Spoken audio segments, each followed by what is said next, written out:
Hello guys, welcome back to the channel. In today's video, I'm going to show you best spots or best locations to get the Enchanted Stone in the Fish 8 game on Roblox. Okay, let's get into it guys. This is the Enchanted Stone and I'm going to show you how you can get the stone faster. Okay, I have 5 Enchanted Stones and I'm going to show you the spot guys. The first spot is the Estheric Depth, where you can enchant your rod, and you need to spawn your boat. And I'm going to use my jet ski to go to the Estheric Depth.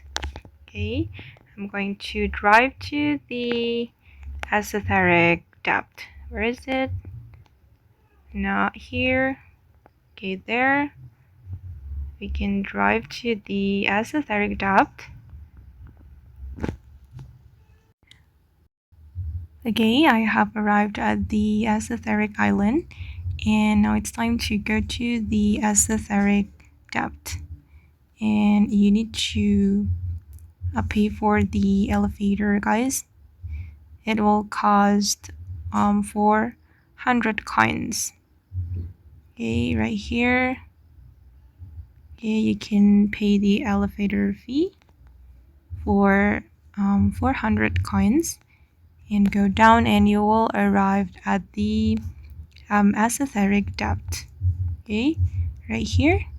And this is the best location to get the Enchanted Stone. And you can also enchant your rod right here. Just place the Enchanted Stone and you will enchant your rod. And yeah, just fish here. And I hope that you will get the Enchanted Stone. Okay, and the second location guys, you can go to the tropical grove and I'm going to show you the best spot to catch the Enchanted Stone. Okay, you can follow the ladder right here, and this is the spot to get Enchanted Stone. Okay guys, and that's how you can get the Enchanted Stones faster in Fish 8 game on Roblox. I hope this video will be useful for you. Thank you so much for watching and bye.